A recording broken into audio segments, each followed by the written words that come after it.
तो धातुओं के अपचयन की जो है विधियां हम पढ़ रहे हैं कि अपचयन किस किस तरीके से किया जाता है। उसमें से हमने कुछ विधियां पढ़ ली, जैसे प्रगलन पढ़ ली, कार्बन से किस किस का अपचयन किया जाता है और विद्युत अपघटनी विधि से किस किस का अपचयन किया जाता है, ये हम पिछली क्लास में पढ़ चुके हैं। अब आगे लिखिए, कुछ धातुएं जैसे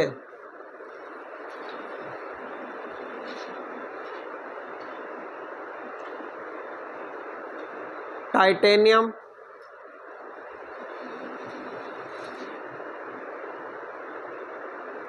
का अपचयन, टाइटेनियम का अपचयन सक्रिय धातुओं जैसे सोडियम या मैग्नीशियम से भी किया जाता है। सक्रिय धातुओं जैसे सोडियम या मैग्नीशियम से भी किया जाता है।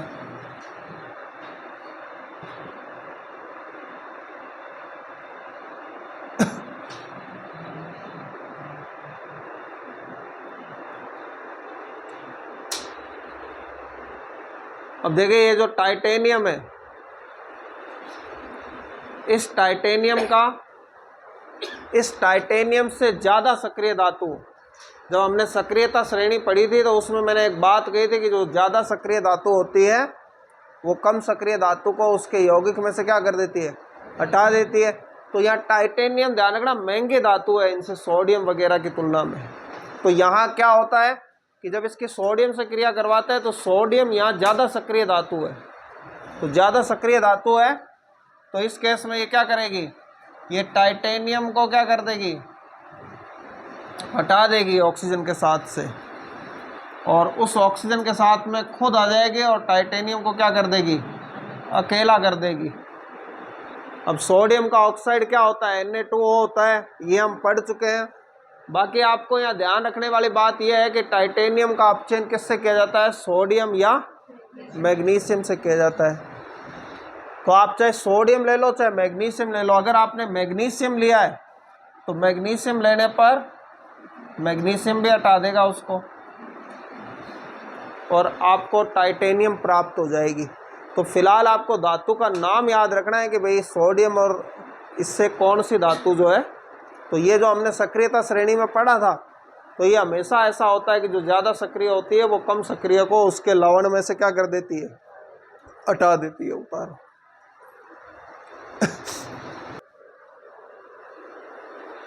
एल्यूमिनियम,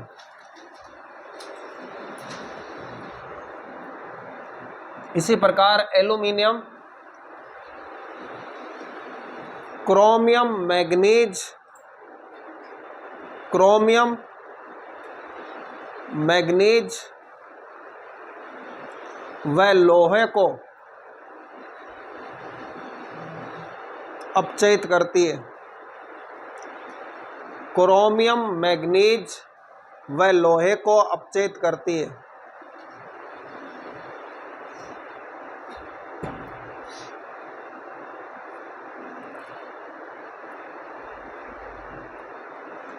लिखो, एल्यूमिनियम चूर्ण की यह अभिक्रिया,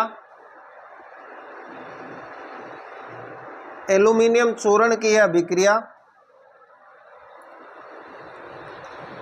बहुत अधिक ऊष्माक्षेपी होती है, बहुत अधिक ऊष्माक्षेपी होती है।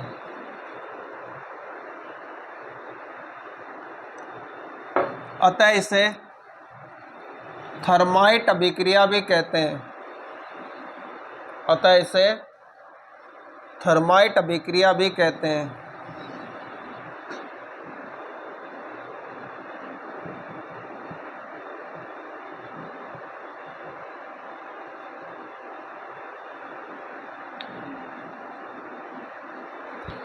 अब देखिए, एल्यूमिनियम क्या है, एल्यूमिनियम ज़्यादा क्रियाशील है, मैग्नीज से भी, क्रोमियम से भी और आयरन से भी, तो ये इनको हटा देगा।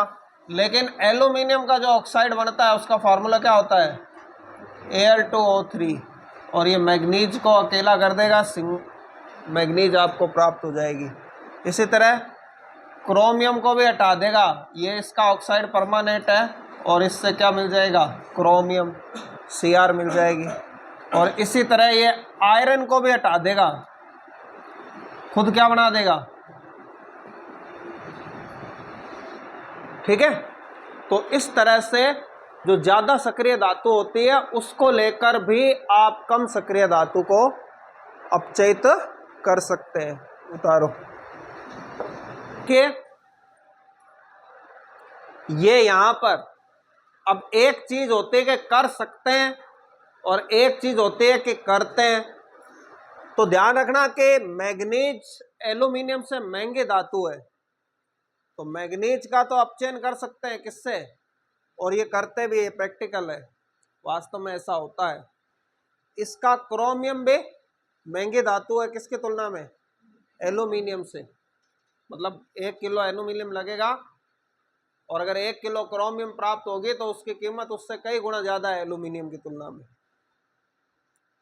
लेकिन लोहा एल्यूमिनियम से सस्ता है, तो जाहिर सी बात है कि जो एल्यूमिनियम की कीमत है, मान लो कि 400 रुपए किलो की धातु आप लगा के और 10 रुपए किलो का लोहा नहीं बनाएंगे, लोहा तो उतना ही प्राप्त होगा, ठीक है। तो ये प्रैक्टिकल नहीं है, लेकिन फिर भी यहाँ यानी ऐसा होता नहीं है, कोई करता नहीं, कर सकते हैं वो एक अलग बात है। लेकिन मैंने पहले ही कह दिया धातु क्रम क्या है, व्यवसायिक निष्कर्षण है। बिजनेस में फायदा होना चाहिए, फायदा होता है तभी काम किया जाता है, यहाँ फायदा नहीं होता फिर ये रिएक्शन लगाए तो कर सकते हैं, लेकिन फिर भी इस रिएक्शन का एक जगह उपयोग होता है। तो लिखिए यहाँ पे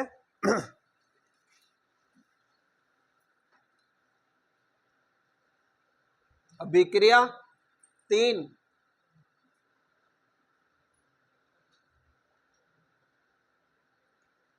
की थर्माइट विधि का उपयोग, अभिक्रिया 3 की थर्माइट विधि का उपयोग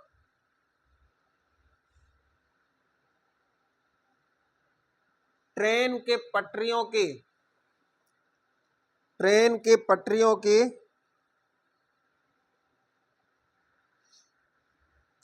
दरारों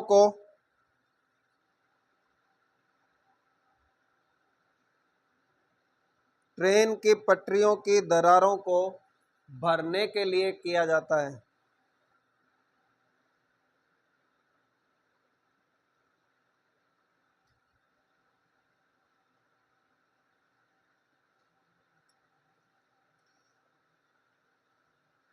तो किया जाता है प्रैक्टिकली, कहाँ किया जाता है, धातु निष्कर्षण के लिए नहीं किया जाता। जो लोहे की रेल की जो पटरियां होती है उन पे जब दरार आ जाती है, अब दरार क्यों आ जाती है, क्योंकि पटरियों में जंग लग जाता है, जंग लगता है तो ये Fe2O3 बन जाता है वापस, और ये क्या है, भंगुर है, इससे दरार आ गई।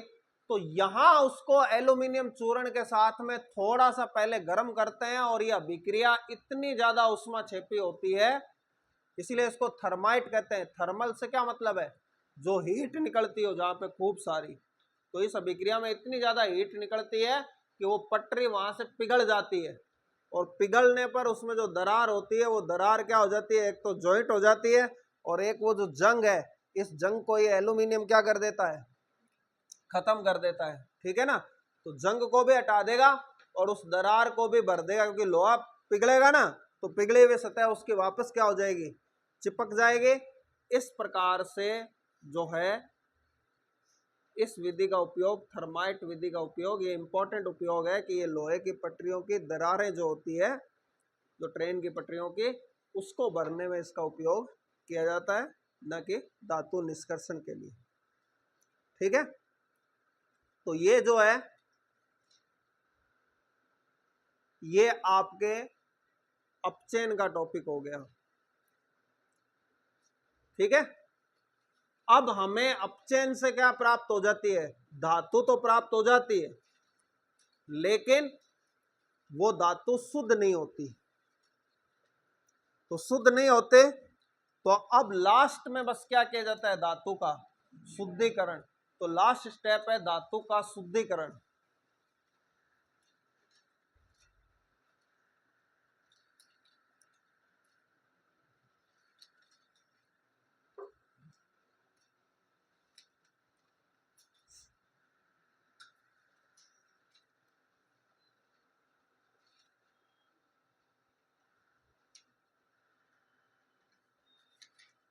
लिखिए,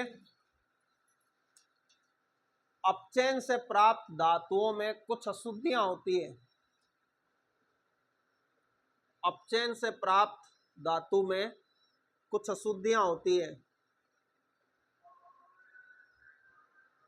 कि अपचयन से जो धातु प्राप्त होती है वो शुद्ध नहीं होती, उसमें क्या होती है, अशुद्धियां होती है।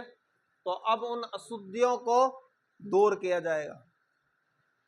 अब धातु में से अशुद्धियां हटाई जाएगी। जैसे कल हमने पढ़ा था कि भाई लोहे के अंदर 2.5% कार्बन रह जाता है, तो फिर हम उसका पिटवा लोहा बनाते हैं। वो पिटवा लोहा समझ लो क्या है, वो एक शुद्धिकरण ही था एक तरह से। हालांकि 100% तो धातु शुद्ध होती नहीं है, 99% शुद्ध होती है, 1% तक तो लगभग अशुद्धियां रहती है। ज्यादा ज्यादा आप शुद्ध करो तो 99.9% शुद्ध हो सकती है, 0.1% तो शुद्धि रहेगी। अब यहां अपचयन के तरह ही शुद्धिकरण की भी बहुत सारी विधियां होती है हर एक धातु का, क्योंकि अपना अलग नेचर है। अगर उसका अपचयन अलग होगा तो शुद्धिकरण भी क्या होगा, अलग होगा। लेकिन आपके 10th लेवल तक की बात करें तो सिर्फ एक विधि है, लिखिए, विद्युत अपघटनी शुद्धिकरण विधि। विद्युत अपघटनी शुद्धिकरण विधि।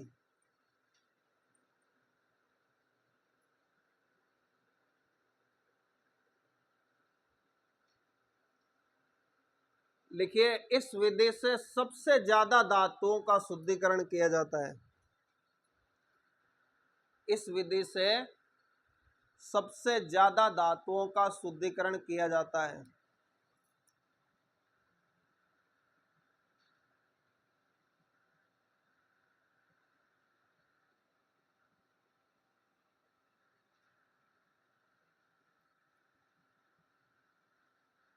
और इनके नाम लिख लें, ये वो धातु हैं, aluminium, copper, silver, zinc, lead, chromium, nickel, gold. सबसे ज्यादा जिस विधि से धातुओं का शुद्धिकरण किया जाता है वो यही विधि है, एल्यूमिनियम। उदाहरण लिख लें, कौन कौन सी धातुओं का शुद्धिकरण किया जाता है।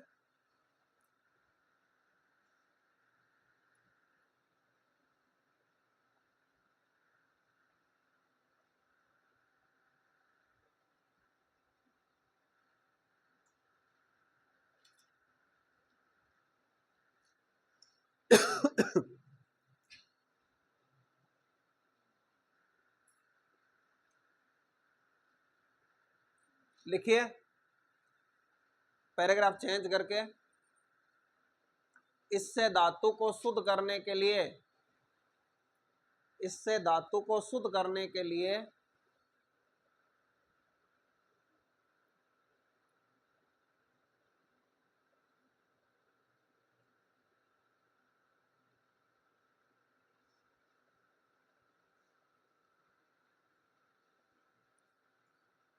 अशुद्ध धातु के मोटे छड़ एनोड के रूप में, अशुद्ध धातु के मोटे छड़ एनोड के रूप में,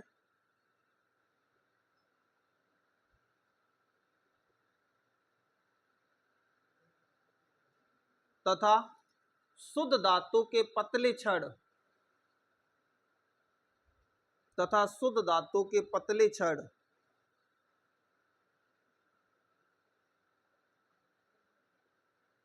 कैथोड के रूप में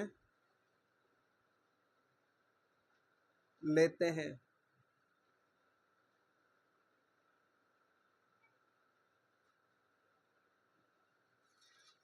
विद्युत धारा प्रवाहित करने पर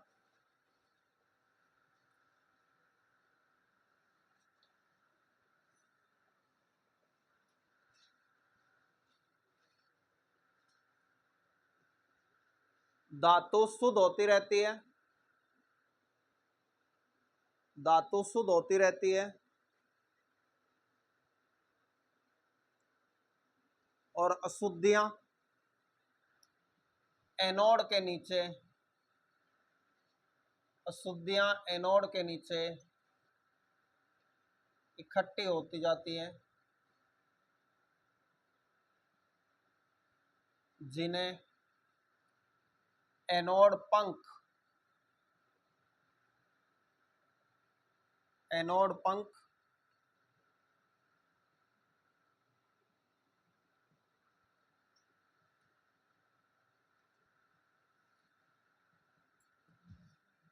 कहते हैं।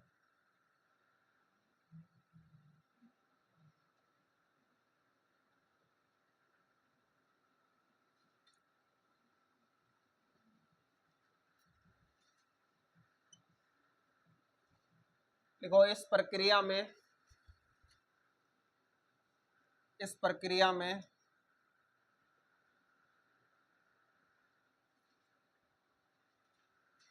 धातु के ही किसी लवण का विलयन, धातु के ही किसी लवण का विलयन विद्युत अपघटय के रूप में लिया जाता है, विद्युत अपघटय के रूप में लिया जाता है।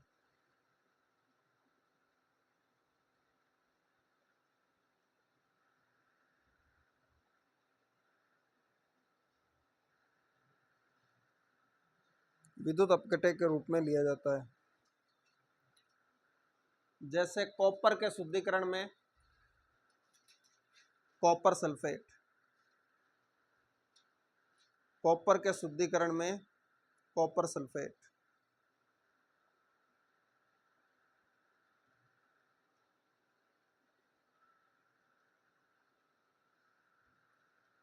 अब देखिए इसमें क्या किया जाता है। अब जब भी शब्द आएगा विद्युत अपघटन, कल बात हो गई थी, तो विद्युत अपघटन का वही इसका जो उपकरण है वो एक सही होगा कि एक टैंक होगा, उसमें दो छड़ें होगी, एक एनोड होगी एक कैथोड होगी। एनोड कौन सी होगी?